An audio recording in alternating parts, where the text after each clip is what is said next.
Assalamu alaikum wa rahmatullahi wa barakatuh, guys. Another Bible verse today, another reading concern that I have that I want to discuss with my Christian brothers and sisters. So, in Genesis chapter 11, the Tower of Babel, and pretty much how I understand it is, that there was a group of people, humanity was united, they were among one language, one speech, they were doing the good works, and they, in order to make a name for themselves in the city, they wanted to build a tower that could reach the heavens, right, to make a name for themselves. Otherwise, they would be scattered among the earth.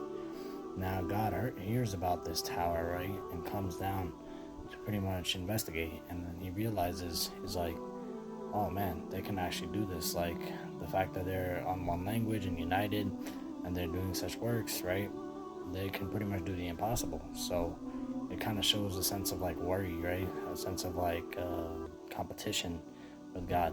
So God then intentionally pretty much causes confusion amongst the people by introducing, like, by splitting their languages more or less, right? So he confuses their language, which causes them to scatter, and then they forget to pretty much build a tower.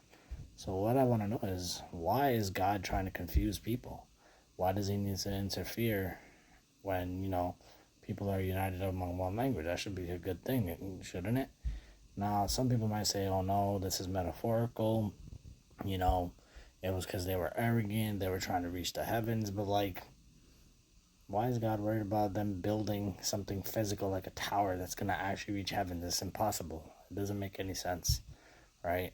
But again, we can always go to the text if you don't believe me, so let's do it. Okay, here we go. Genesis chapter 11, the Tower of Babel.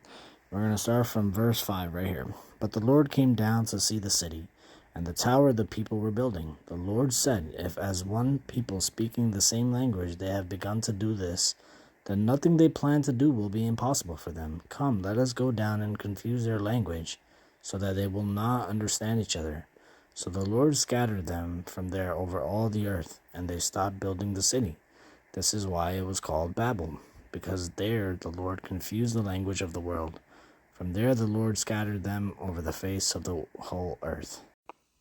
So there you have it, guys. God needs to come and confuse the people by confusing the language so that they cannot reach success. That's what it sounds like, doesn't it? How does that work, guys?